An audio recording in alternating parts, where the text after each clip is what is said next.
Astaghfirullah. Kita akan mengkaji kitab baru dan insyaallah kita akan mengkaji kitab At-Tauhid karya Syekh Muhammad Ibn Abdul Wahhab rahimahullahu taala. Kenapa saya memilih kitab ini untuk kita kaji? Karena kitab At-Tauhid yang dikarang oleh Muhammad Ibn Abdul Wahhab ini kitab yang sangat komplit sekali. Khususnya bicara tentang tauhid al-uluhiyah, karena hampir sebagian besar karya-karya beliau itu bicara soal tauhid uluhiyah, beda dengan karya-karya ulama sebelumnya seperti umpamanya Syekhul Islam Ibn Taimiyah rahimahullahu taala atau muridnya Imam Ibnul Qayyim, itu lebih banyak menitik beratkan kepada bab-bab tauhid asma dan sifat, ya sesuai dengan penyimpangan di zamannya masing-masing. Di zaman Ibnu Taimiyah dan Imam Ibnul Qayyim memang penyimpangan banyak terjadi dalam bab nama dan sifat bagi Allah. Bukan berarti tidak ada penyimpangan dalam bab uluhiyah, ada,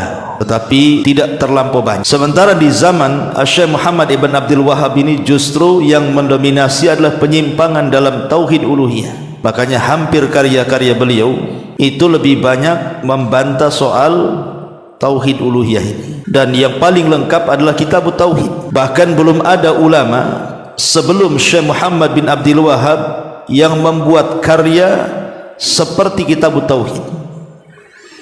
Sampai-sampai ulama menyebutnya sebagai juz'un min sahihil Bukhari. Seolah-olah kitab Tauhid itu bagian daripada kitab Sahih Bukhari, karena tartibnya sama persis.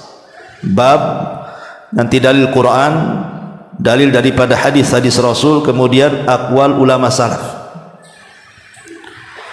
Tetapi sebelum saya mengkaji kitab ini, kita akan kenalan dulu pengarangnya.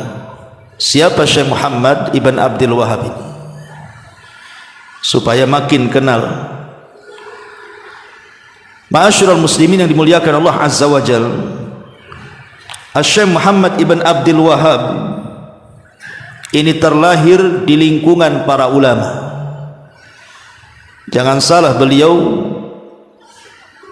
memiliki banyak ulama yang hidup di sekitarnya, terutama orang-orang dekatnya, seperti ayahnya seorang qadhi, bahkan pakar dalam fikih Hambali. Kemudian kakeknya juga seorang ulama besar, Sulaiman ibn Ali, itu termasuk juga paman-pamannya itu para ulama besar di zaman itu.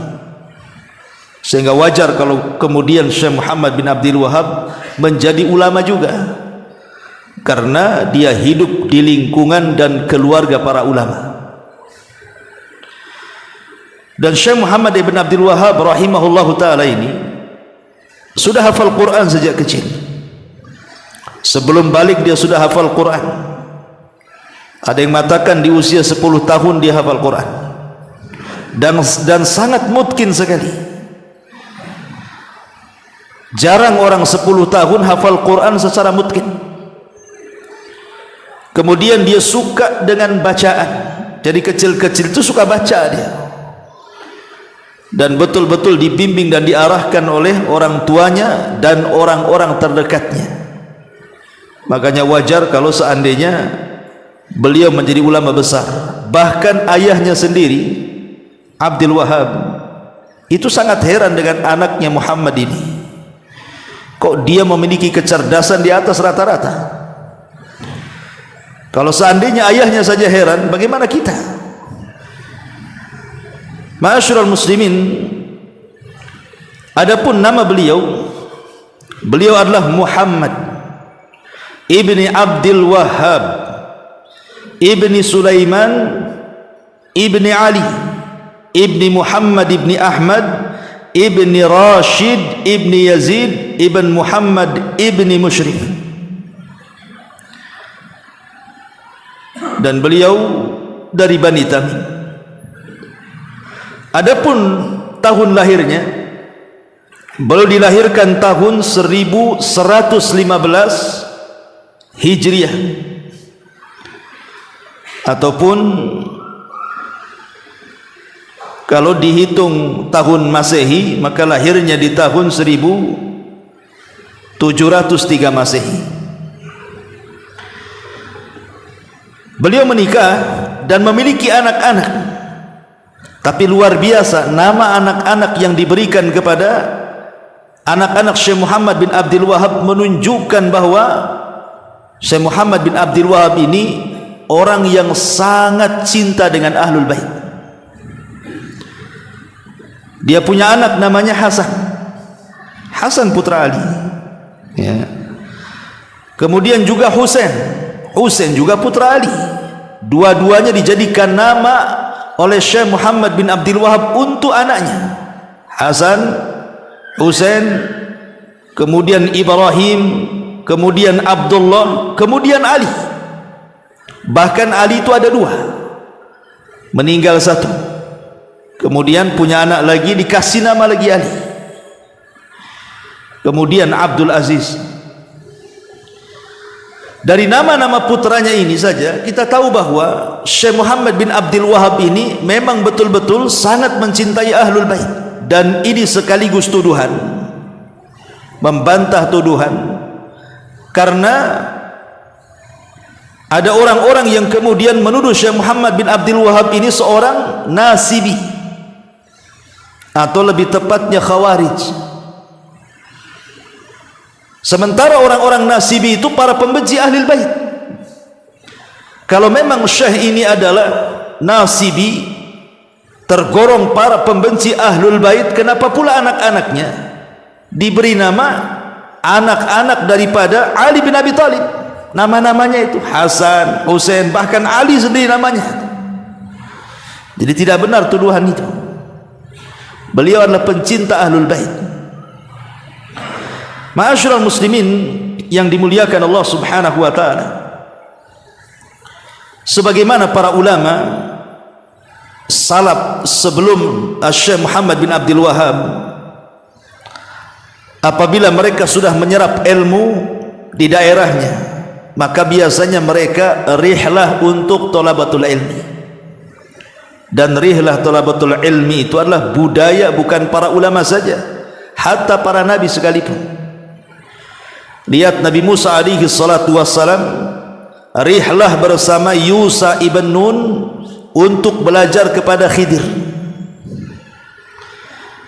Begitulah rihlah bukan hanya budaya para ulama, bahkan para nabi. Bahkan di zaman Nabi SAW, Jabir bin Abdullah radhiyallahu an, dia mendengar hadis, tapi yang mendengar hadis ini tidak mendengar langsung dari Nabi, tapi mendengar dari sahabat lain. Sahabat lain itulah yang mendengar langsung dari Nabi. Kemudian setelah ditanya, sahabat yang langsung mendengar dari Nabi itu namanya Abdullah ibnu Unais, dan dia ada di Syam, sementara Jabir ada di Madinah. Syam ke Madinah itu bukan perjalanan pendek, harus menempuh perjalanan dengan unta itu bisa 1 bulan tuh. Ketika kemudian Jabir mengetahui bahwa hadis yang ia dengar dari sahabat yang tinggal di Madinah, rupanya bukan sahabat itu yang mendengar langsung dari Rasul, tapi dia mendengar dari Abdullah ibn Unais, dan dia ada di Syam. Langsung dia menyediakan unta dengan segenap perbekalannya, kemudian memacu untanya dari Madinah ke Syam, hanya ingin memastikan bahwa Abdullah ibn Unais mendengar hadis yang ia dengar dari Nabi SAW. Hanya itu saja.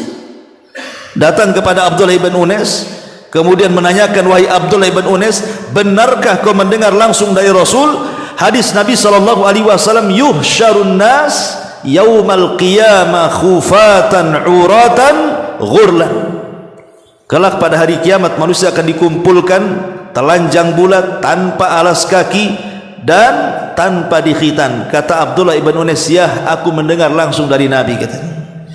Habis itu Jabir pulang lagi, padahal sudah hafal hadis itu juga. Tetapi di zaman itu orang sangat mementingkan sanad ulu.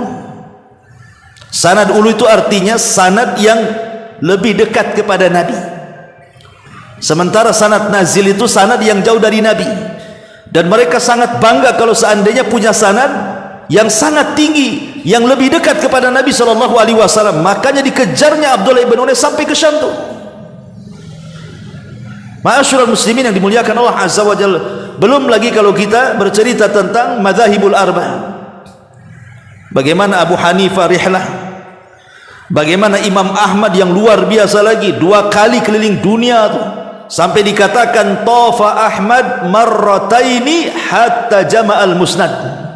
Imam Ahmad itu sampai keliling dunia 2 kali sampai berhasil mengumpulkan musnad yang kita kenal hari ini dengan musnad Imam Ahmad. Kemudian Imam Syafi'i, jangan tanya Imam Syafi'i, dari 4 madhab ini yang tidak rihlah itu cuma 1, Imam Malik.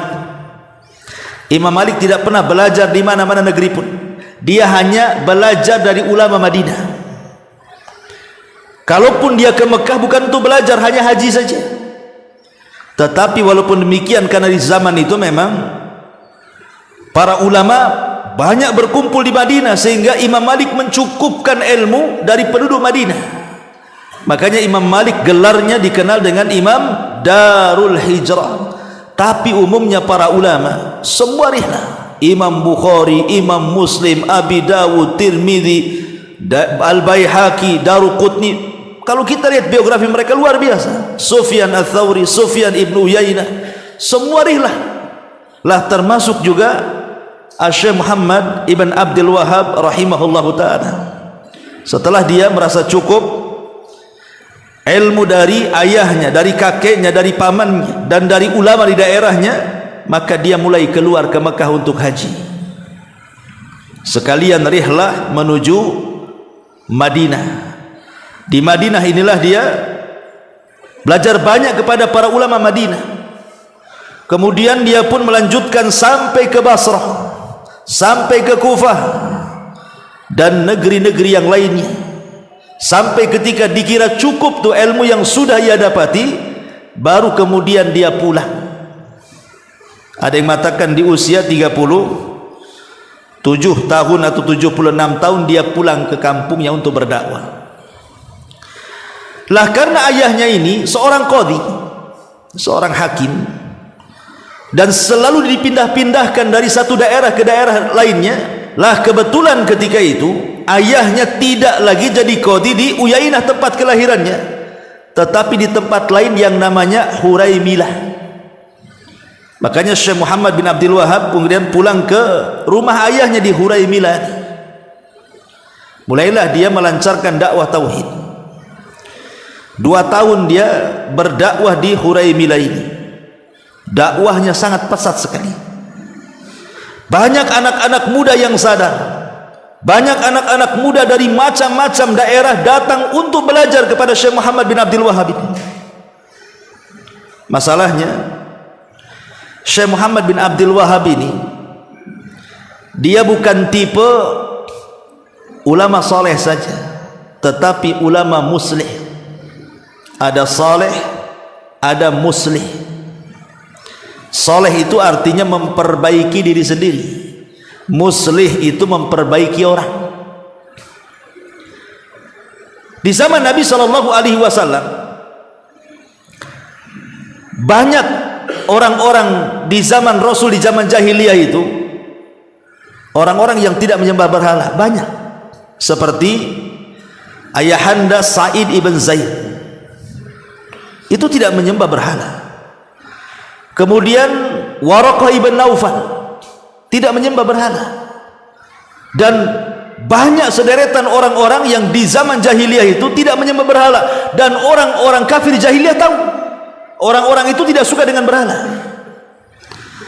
tetapi mereka tidak dimusuhi sama sekali. Kenapa? Karena mereka tidak mengajak orang. Kebaikan mereka itu hanya diamalkan diri sendiri saja. Beda pula dengan Nabi. Nabi SAW bukan hanya memperbaiki dirinya, tetapi mengajak orang untuk baik. Dia melarang orang untuk menyembah berhala, menyembah Lata, Uzza, Manat, Hubal. Bangkitlah orang-orang memusuhi Nabi SAW. Lah itulah kondisinya Syekh Muhammad bin Abdul Wahhab. Di sekitar daerah dia banyak para ulama, tetapi ulama-ulama di sekitarnya mereka hanya bisa diam ketika melihat kemungkaran. Mereka hanya berdakwah itu memperbaiki diri saja. Tapi Syekh Muhammad bin Abdul Wahab bukan hanya saleh tapi muslih. Bukan hanya memperbaiki dirinya sendiri tapi juga berusaha memperbaiki orang, mencegat manusia dari kesyirikan. Karena di zaman beliau ini banyak perdukunan di mana-mana. Orang yakin dan percaya dengan tangkal-tangkal. Belum lagi kesyirikan menyembah kuburan, pohon-pohon dan begitu seterusnya. Apalagi di zaman itu ada kuburan yang sangat diagungkan. Kuburan Zaid ibni Umar ibn Khattab yang mati syahid dalam perang Yamamah, itu dikubur di Uyainah, diagungkan. Banyak orang yang datang ke kuburan itu meminta-minta, saking diagungkannya. Makanya kemudian Syekh Muhammad bin Abdul Wahab bangkit ketika itu, berusaha untuk mendakwahkan dakwah tauhid, memberantas dunia perdukunan, dunia tangkal-tangkal dan jimat, dunia kesyirikan, meminta-minta kepada keramat-keramat dan kuburan-kuburan para wali. Itulah tujuan dakwah beliau. Lah dari sinilah mulai terjadi penentangan. Apalagi ketika kemudian Syekh Muhammad bin Abdul Wahab juga berusaha melarang perbuatan yang dilakukan orang-orang fasik seperti minum khamar, berzina, macam-macam. Akhirnya di Huraimilah ini banyak anak-anak muda yang sakit hati, walaupun tidak sedikit yang menerima dakwahnya. Lah yang sakit hati ini, preman-preman ini, orang-orang fasik ini, mulai buat ulah, mencoba untuk melakukan pembunuhan kepada Syekh Muhammad bin Abdul Wahab.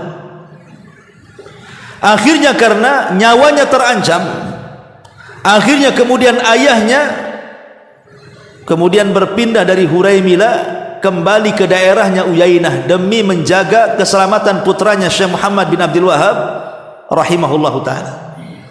Maka dia pulang ke halaman kampungnya, berdakwah di kampungnya sendiri, Uyainah.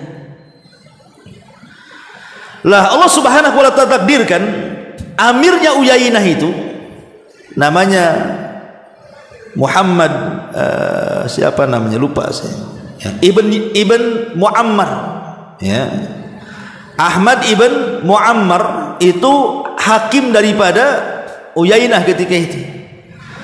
Ketika melihat dakwah Syekh Muhammad bin Abdul Wahab, rupanya dia suka. Akhirnya dia sokong tuh dakwahnya tuh. Lah ketika dakwah itu disokong oleh pemerintah ikhwan, tentu akan mudah jalannya kan. Maka kemudian Syekh Muhammad bin Abdul Wahab berdakwah semakin gencar, memberantas kesyirikan, mengajak orang ke dalam tauhid, dan dari mana-mana negeri datang ke Uyainah untuk belajar. Coba ingat.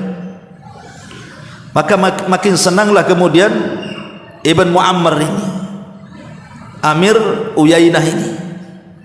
Masalahnya ketika Syekh Muhammad bin Abdul Wahab sudah mulai menegakkan hukum hudud syariat Islam, karena ketika itu ada wanita pezina datang kepada Amir Uyainah ini, mengaku kalau dia sudah berzina dan ingin dirajam. Persis seperti di zaman Rasul, ada wanita Ghamidiyah datang kepada Nabi SAW dan mengatakan, ya Rasulullah, zanaitu fatahhirni, Rasul aku berzina, bersihkan aku. Lah seperti itulah wanita ini datang kepada Syekh Muhammad bin Abdul Wahab dan kepada Amir ibn Uyainah ini, Amir Uyainah ini, bahwa dia seorang wanita yang berzina dan ingin dirajam karena dia seorang wanita yang sudah menikah. Dan ingat bahwa pengakuan itu sekuat-kuat dalil, nggak perlu saksi. Kalau sudah ngaku tidak perlu saksi dalam Islam. Perlu saksi itu kalau tak ngaku, datangkan pas saksi. Loh, kalau ngaku buat apa saksi? Udah ngaku orangnya ya. Akhirnya ditegakkan hudud di situ, ditegakkan hukum rajam sampai mati. Lah penegakan hukum hudud ini menyebar ke kabilah-kabilah yang lainnya, sampailah kepada kabilah Ihsa. Kabilah Ihsa ini kabilah besar ya. di mana amirnya Ihsa ini marah, kemudian menyurati Ibn Muammar yang ketika itu menjadi amir di tempat kelahiran Syekh Muhammad bin Abdul Wahab Uyainah. Kemudian isi suratnya bahwa Amir Uyainah diminta untuk mengusir Syekh Muhammad bin Abdul Wahab. Alasannya apa? Membuat kekacauan, kata. Kalau tidak mau diusir, maka dia mengancam tidak akan lagi mengirim berbagai macam kebutuhan bagi Uyainah dari Ihsa. Karena ketika itu Uyainah ini di bawah kekuasaan Ihsa. Jadi gaji-gaji para pejabat, gaji-gaji para pemimpin Uyainah itu semua dari Ihsa. Sehingga Amir Ihsa itu mengancam, kalau kata ngusir Muhammad bin Abdul Wahab ini, kami akan bekukan tuh uangnya, kalian tidak akan dapat lagi bantuan dari kami. Mulailah kemudian Amir Uyainah ini sedikit gamang nih, cemana ini. Kemudian dia mulai berdiskusi dengan Syekh Muhammad bin Abdul Wahab. Syekh ini berusaha untuk mengingatkan kepada Amir Uyainah ini, bahkan menjanjikan bahwa kalau kita menolong agama Allah, Allah pasti tolong kita, tenang saja. Tetapi tetap saja dia merasa gamang, tidak yakin gitu ya. Akhirnya dengan berat hati meminta Syekh Muhammad bin Abdul Wahab keluar dari kampung halaman tempat kelahirannya sendiri. Coba, Uyainah yang dilahirkan di situ, dibesarkan di situ. Nah, sekarang dia sudah berdakwah di situ, tiba-tiba diusir dari kampung halamannya, kan berat, ikhwan. Maka kasusnya sama dengan Nabi SAW, diusir dari kampung halamannya Mekah. Rasul berat, sampai ketika Rasul naik di atas ketinggian memandang Ka'bah dan mengatakan, demi Allah wahai Ka'bah, engkau ini adalah sesuatu yang sangat mulia di sisiku, sangat agung di sisiku. Kalaulah bukan karena kaumku mengusir diriku, tentu aku tidak akan meninggalkan kamu. Jadi Nabi SAW juga berat itu meninggalkan Mekah itu. Itulah yang dirasakan oleh Syekh Muhammad Ibn Abdul Wahab rahimahullahu ta'ala. Tapi begitulah dakwah, setiap dakwah tauhid pasti ada tantangan, ikhwan.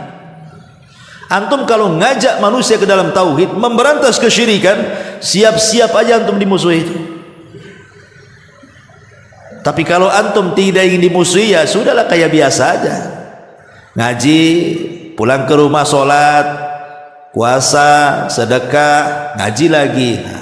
Antum gak akan dimusuhi itu kalau gitu. Tapi kalau sudah negor tetangga yang pakai jimat, itu tak boleh itu, syirik itu. Mulai nih. Kapan kau jadi ustadz katanya? Mulai gitu ya kan. Kalau kita sudah negor orang tuh, itu di situ mulai bertentangannya tuh. Karena tidak semua orang itu bisa dinasehati, dan tidak semua orang mau menerima nasihat, itu masalahnya. Makanya di sini Syekh Muhammad bin Abdul Wahab ini diusir dari kampung halamannya, terpaksalah dia jalan kaki di tengah-tengah terik matahari menuju mana? Menuju Dzir'iyah namanya. Dzir'iyah. Yang ketika itu Dzir'iyah itu dipimpin oleh Alu Su'ud. Ya. Ma'asyiral muslimin yang dimuliakan Allah Subhanahu wa taala. Setelah kemudian dia sampai di Dzir'iyah, kebetulan dia punya murid Syekh Muhammad bin Abdul Wahab di Dzir'iyah itu. Ada yang mengatakan, dan itu murid senior dia, namanya Ahmad ibn Sulaim. Ahmad ibn Sulaim ini murid seniornya Syekh Muhammad bin Abdul Wahab. Dia orang Dzir'iyah. Jadi ketika dia di Dzir'iyah itu, kebetulan dia juga mengajar. Lah salah satu murid daripada muridnya Syekh ini adalah istri daripada penguasa Dzir'iyah. Istri daripada penguasa Dzir'iyah Muhammad Saud ini. Akhirnya kemudian ketika Syekh Muhammad bin Abdul Wahab kemudian minta perlindungan dari salah satu muridnya yang berada di Dzir'iyah ini, merasa sedihlah ini Ibn Sulaim ini. Kenapa gurunya sampai seperti itu? Akhirnya kemudian cobalah dia melobi salah satu muridnya, kebetulan muridnya ini adalah istri daripada penguasa situ. Dia sudah ngaji gitu ya. Ketika kemudian istrinya mendengar, dan dia seorang wanita salehah, bukan hanya wanita saleh juga talibul ilmi, kemudian dia merasa bahagia dengan kedatangan Syekh ini. Mulailah dia merayu suaminya supaya Syekh tinggal di negeri Dir'iyah dan berdakwah di situ. Awalnya suaminya tidak mau awalnya itu Muhammad ibn Saud itu. Tapi karena kemudian Muhammad ibn Saud ini dirayu oleh istrinya, terus dirayu, akhirnya leleh juga, mau juga dia menerima Syekh Muhammad bin Abdul Wahab itu. Terkadang pengaruh istri ini kalau positif ya kadang lambat kadang cepat, tapi umumnya biasanya lambat. Pengaruh istri yang positif ya. Tapi kalau pengaruh istri yang negatif, itu cepat tuh. Bang, tetangga mobil bagus, kapan kita ganti? Paling cepat tuh. Langsung otaknya kepikiran tuh kan. Tapi kalau positif, kapan bang sholat bang? Udah 3 tahun kita nikah tak sholat, nggak peduli dia. Kalau positif itu loadingnya lambat tuh biasanya. Tapi kalau sudah perkara negatif, paling cepat tuh reaksinya suami itu. Ini lihat. Tetapi tidak semua laki-laki kan begitu. Ada juga yang cepat gitu ya, seperti Muhammad ibn Saud ini. Dibisikin oleh istrinya, akhirnya hidayah masuk. Mulailah dia mendatangi Syekh Muhammad bin Abdul Wahab. Ya. Ini Ibni Suwailim ini ketakutan tuh ketika Amir Dir'iyah datang ke rumahnya. Ada apa nih, apa menangkap Syekh kan begitu ya? Rupanya ketika kemudian datang, kemudian ngobrol 4 mata baik-baik, entah gimana ceritanya, Syekh Muhammad bin Abdul Wahab bisa meyakinkan Amir Dir'iyah ini, sampai Amir Dir'iyah ini siap untuk menampung Syekh di daerahnya dan memfasilitasi setiap dakwahnya. Tetapi dia memberikan syarat ketika itu, ya Syekh, sekiranya dakwahmu berkembang di Dir'iyah ini, apakah setelah pengikutmu banyak kau akan memberontak kepadaku, katanya. Maka kata Syekh, tidak ada keinginan aku berontak. Keinginanku hanya berdakwah, menyampaikan kebenaran. Negaramu nggak ada urusan saya dengan kekuasaan, kata Syekh Muhammad bin Abdul Wahab. Saya hanya ingin berdakwah saja. Maka ditulislah sebagai kesepakatan. Makanya kenapa kemudian kesepakatan ini masih berlaku sampai hari ini kan di negara Saudi. Kalau yang jadi raja semua keturunan Muhammad ibn Saud. Tapi kalau sudah cerita fatwa yang berkaitan dengan keagamaan seperti Lajnah Daimah, riset fatwa Saudi Arabia, itu semua dipegang oleh keturunan Syekh Muhammad bin Abdul Wahab, atau dikenal sekarang dengan Alu Syekh namanya. Sampai sekarang tuh perjanjiannya berlaku. Ya. Ma'asyiral muslimin yang dimuliakan Allah Azza wa Jalla, betul dalam hitungan sesingkat-singkatnya nih Syekh Muhammad bin Abdul Wahab berdakwah di Dir'iyah ini. Akhirnya satu Dir'iyah semua mengaji dan mengikuti akidah Syekh Muhammad bin Abdul Wahab, sehingga datang dari mana-mana negeri, bukan dari Dir'iyah saja, dari mana-mana negeri datang, sampai akhirnya dikenal tuh namanya. Ketika dakwah Syekh Muhammad bin Abdul Wahab terkenal dan makin banyak murid jadi Dir'iyah, terdengar kepada Amir Uyainah, tempat kampung kelahirannya. Kemudian Amir Uyainah mengirim surat meminta agar Syekh Muhammad bin Abdul Wahab balik lagi ke kampungnya, katanya. Ada kasep lah bahasanya. Dulu tak mau, sekarang minta balik lagi kan. Gitu ya. Karena namanya sudah besar, muridnya ada banyak kan itu.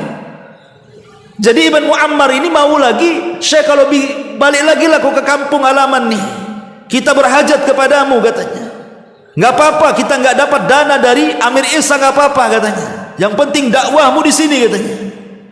Tetapi dihalang-halangi oleh Muhammad Saud, tak boleh. Ini ulama kami di sini. biarkan dia berdakwah di sini. Akhirnya berkembang pesat. Begitulah ikhwan, kalau sebuah dakwah ditopang dengan pemerintah, difasilitasi, itu akan cepat menyebar di mana-mana. Tapi kalau dakwah itu sudah bertentangan dengan pemerintah, apalagi menjadi musuh pemerintah, sebentar saja ditangkap, ya, dibuatkan pasal karet, masukkan ke sel. Kan begitu ya. Makanya kenapa dalam Islam kita tidak boleh memberontak kepada pemerintah.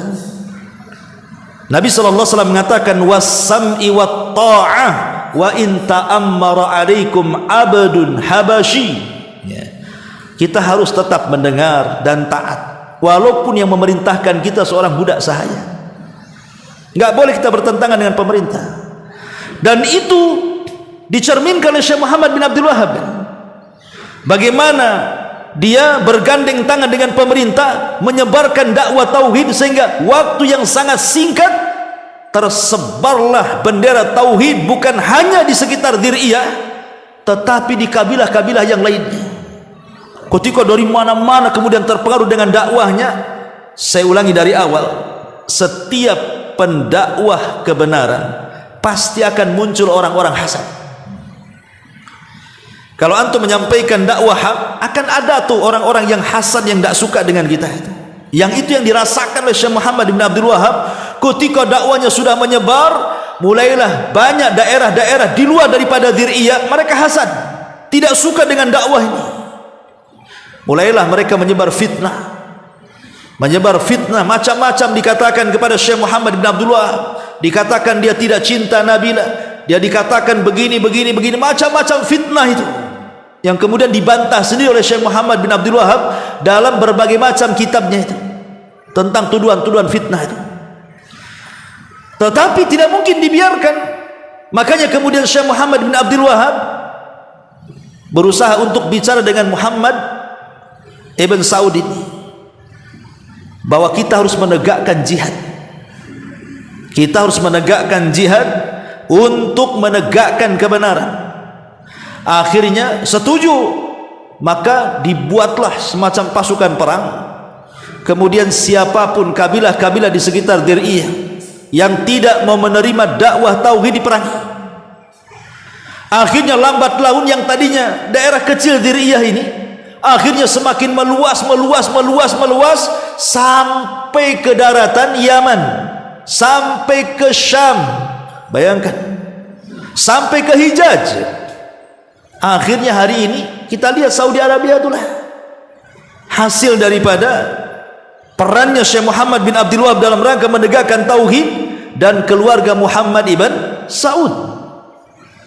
Kita bisa saksikan hari ini bagaimana negara Saudi itu betul-betul berusaha untuk mendakwahkan tauhid,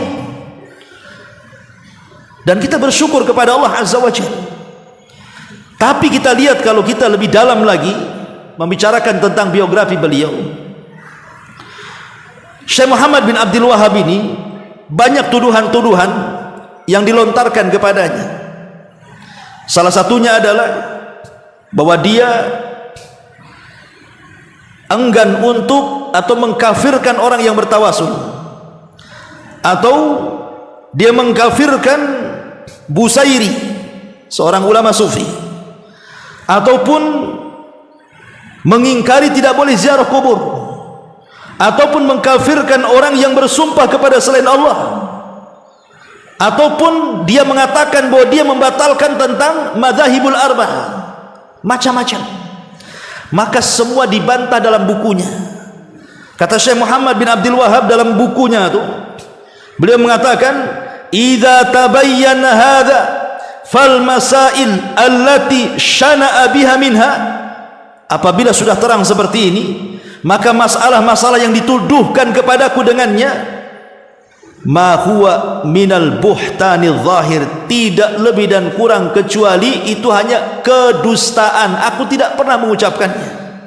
Seperti ini mubtilu kutubal madzahib, aku membatalkan kitab madhab. Aku tidak pernah membatalkan kitab madhab.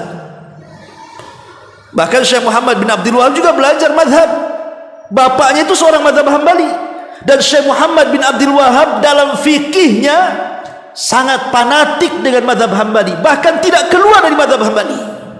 Cemana dia membatalkan mazhab-mazhab sementara dia seorang fanatik mazhab Hambali? Makanya lihat kerajaan Saudi kan, secara fikih mereka Hambali, kalau kita kan Syafi'i di sini, kalau di sana Hambali. Ya, karena tadi asar pengaruh dakwah Syekh Muhammad bin Abdul Wahab dari segi fikih mengikuti mazhab Ahmad. Makanya Saudi Arabia lebih memegang kepada mazhab Ahmad Hambali, lain dengan kita Syafi'i di sini.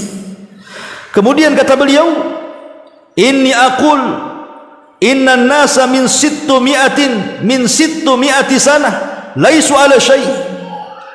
Inni adda'il ijtihad, inni kharijun anit taqlid, inni aqulu inna ikhtilafal ulama niqmatun. Kemudian juga inni ukaffiru man tawassala bis salihin, inni ukaffiru Busairi liqaulihi ya akramal khalqi, inni aqulu law aqdar ala hadmil hajarir rasul la hadamtuha, katanya. Dan begitu seterusnya, dia ingkari semuanya. Dia katakan tidak benar aku ini membatalkan kitab-kitab mazhab. Tidak benar juga saya katakan bahwa manusia sebelum 600 tahun mereka tidak ada apa-apanya. Dan saya juga tidak pernah mengaku dengan ijtihad, keluar dari taklid. Ikhtilaf ulama itu bencana. Aku kafirkan orang-orang yang bertawasul dengan orang-orang saleh. Aku kafirkan seorang ulama sufi yang namanya Busairi gara-gara mengucapkan ya akramal khalqi. Dan begitu seterusnya, dia ingkari, dia tidak pernah mengucapkan kalimat-kalimat seperti ini. Tetapi lihat sekarang tuduhan-tuduhan itu, ya, bahwa orang yang mendakwahkan dakwah sunnah, mereka menuduh kita ini sebagai takfiri kan. Itu kelompok takfiri itu suka mengkafir-kafirkan. Ziarah kubur saja tidak boleh. Kata siapa ziarah kubur tidak boleh? Silakan ziarah kubur, tapi kan ngikuti aturan-aturan yang diajarkan Nabi kan begitu. Silakan ziarah kubur. Rasul yang mengatakan kuntu nahaitukum an ziyaratil kubur fazuruha fa innaha tudzakirukumul akhirah. Dulu aku larang kalian ziarah kubur, sekarang ziarah, karena dengan itu mengingatkan kalian dengan akhirat. Ya. Justru Nabi memerintahkan kita ziarah kubur. Tapi kalau yang dimaksud ziarah kubur itu meminta-minta ke kuburan, nah ini masalah. Ya, ingat dulu waktu masih ramai-ramai negeri kita ini judi-judi dulu ya, judi-judi togel apa kan, porkas atau apa dulu tuh kan. Itu cari nomor sampai ke kuburan nih kan. Jangan salah. Sampai nginep-nginep di kuburan, minta sama kubur, ya, wahai penghuni kubur nih, nomor buntut berapa katanya. Akhirnya nggak dikasih buntut, dikasih kepala pula. Coba bayangkan, sudah syirik minta ke kuburan, haram lagi kan, kuadrat tuh dosanya. Ya. Jadi yang dilarang itu melakukan kesyirikan. Kalau datang ke kuburan ziarah kubur itu sangat dianjurkan, ya, sangat dianjurkan. Ma'asyiral muslimin yang dimuliakan Allah Azza wa Jalla, intinya bahwa kitab ini sangat bagus sekali, ya, untuk kita kaji, karena bagaimanapun menyangkut tentang tauhid dan akidah. Dan hari ini belajar tauhid itu sangat mendesak sekali. Kenapa demikian? Karena kalau kita melihat di masyarakat umumnya, yang namanya kesyirikan itu sudah lengkap, dari syirik kecil sampai syirik besar, itu ada di sekitar kita. Ya, mulai orang datang ke dukun sampai orang jadi dukun, mulai orang yang datang beli jimat sampai dia pembuat jimat, pembuat rajahnya. Kemudian juga masih ada juga orang yang kemudian yakin dan percaya dengan keramat-keramat, keleni-keleni, kemudian meminta-minta di kuburan dan begitu seterusnya. Dan itu nampak di tengah-tengah masyarakat kita ini. Belum lagi jauhnya mereka dari sholat, jauhnya mereka dari Quran, jauhnya mereka dari majelis ta'lim. Wah, sudah itu penyebabnya. Makanya kenapa kita milih kitab tauhid ini, sekali lagi karena belajar tauhid ini sangat mendesak. Dan jangan pernah bosan. Ah Ustaz, saya pernah belajar kitab itu. Ya, pernah belajar, tapi mengulang-ulang kitab tauhid ini apa salahnya? Syekh Muhammad bin Abdul Wahab yang mengarang kitab tauhid saja, dia ajarkan ke murid-muridnya berulang-ulang. Dia yang ngarang, dia yang ngajar, diulang-ulang. Ini bukan karya kita. Alhamdulillah kita sudah dikaryakan orang, tinggal baca saja. Karena tidak ada kitab yang paling detil bicara tentang tauhid uluhiyah melebihi kitab tauhidnya Syekh Muhammad bin Abdul Wahab. Sementara tauhid uluhiyah itu adalah ujung ataupun maksud daripada diutusnya para nabi dan rasul. Kenapa diutusnya para nabi dan rasul? Untuk menegakkan tauhid kan. Kenapa Quran dan kitab-kitab sebelumnya diturunkan? Karena menegakkan tauhid. Kenapa disyariatkan jihad sehingga harus perang? Karena tauhid. Dan itulah ghayah penciptaan manusia, wa ma khalaqtul jinna wal insa illa liya'budun. Tidakkah kuciptakan jin dan manusia kecuali mereka untuk beribadah kepadaku? Para ahli tafsir mengatakan ai liwahiduni, agar mereka mentauhidkan aku. Dan tauhid di sini maksudnya adalah tauhidul uluhiyah yang kita akan kaji di sini. Sebab kalau tauhid rububiyah itu tauhid fitrah. Ya. Semua orang ada di dada-dada tauhid rububiyah itu. Sampai di orang-orang musyrik sekalipun sudah tertanam tauhid itu. Apa sih tauhid uluhiyah dan rububiyah itu? Kalau rububiyah itu bicara tentang af'alillah, semua perbuatan Allah.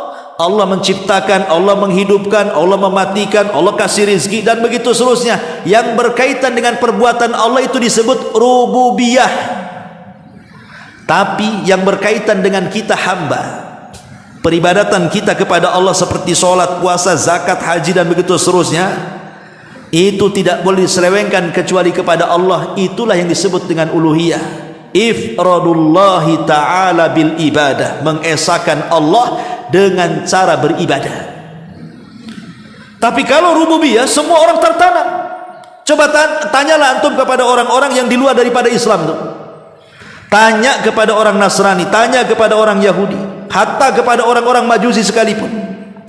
Tanya siapa yang menciptakan langit dan bumi, semua akan jawab Tuhan. Pasti mereka mengatakan Tuhan. Walaupun kenyataannya ada yang punya 3 Tuhan, ya kan? Ada yang mengatakan Tuhan punya anak, kan begitu ya. Tapi intinya bahwa fitrah itu sudah tertanam. Kapan fitrah itu ditanamkan? Saat Adam diusap punggungnya, kemudian keluar ruhnya, kemudian Allah bercakap dengan seluruh ruh dari keturunannya, alastu birabbikum, bukankah aku Rabb kalian? Alastu birabb, Rabb itu rububiyah artinya. Alastu birabbikum, bukankah aku Rabb kalian? Semua ruh itu mengatakan qalu bala syahidna, iya, kami mengakui engkau Rabb kami dan kami bersaksi soal itu. Sejak itulah tertanam fitrah rububiyah. Makanya walaupun manusia itu tinggal di pedalaman hutan sekalipun, tidak ada ustadz datang ke situ, ya, tidak ada kiai datang ke situ, tidak ada Quran datang ke situ, tidak ada pendeta mungkin dari agama-agama yang lain datang ke situ. Memang dia hidup di hutan, hidup di situ dari mulai kecil sampai besar, sampai turun temurun di situ. Kita lihat tuh yang kita sebut dengan orang primitif tuh. Seprimitif-primitifnya orang tinggal di hutan itu pasti mereka punya Tuhan. Tidak mungkin tidak punya Tuhan. Walaupun Tuhannya salah, entah akar yang disembah dia, entah pohon yang disembah dia, entah danau yang disembah dia, entah ular sendok yang disembah dia, kan begitu kan? Terserahlah apa yang disembah, tapi dalam hatinya bahwa oh rupanya ada Tuhan, kan begitu intinya ya. Ya. Jadi mereka itu pasti mencari Tuhan tuh. Lah itulah fitrah rububiyah namanya. Walaupun kemudian salah sembah gitu. Ya salah sembah itu karena tidak ada ustaz aja datang ke situ. Kalau ada ustaz datang ke situ mendakwahkan dakwah tauhid yang benar, pasti mereka tidak sembarang sembah kan? Pasti mereka akan diluruskan fitrahnya, ini yang benar. Inilah Tuhan yang berhak disembah, begini cara menyembahnya. Tapi karena tidak ada orang yang datang ke situ, ya seperti itulah mereka. Akhirnya sudah salah menentukan sesembahan, salah pula cara menyembahnya. Ya, karena tidak ada yang membimbing mereka. Tapi fitrah tauhid rububiyah itu sudah ada. Beda dengan uluhiyah. Kalau uluhiyah ini harus diajarkan, ya, harus dijelaskan. Makanya pentingnya kita belajar kitab ini supaya bisa kita dakwahkan minimalnya lah, walaupun tidak kepada orang jauh tetapi kepada orang-orang dekat di sekitar kita. entah kepada pasangan kita, kepada orang tua kita, kepada sanak saudara, bibi, paman dan begitu seterusnya, karena masih banyak orang-orang yang tidak kenal dengan tauhid. Wallahu a'lam bishawab.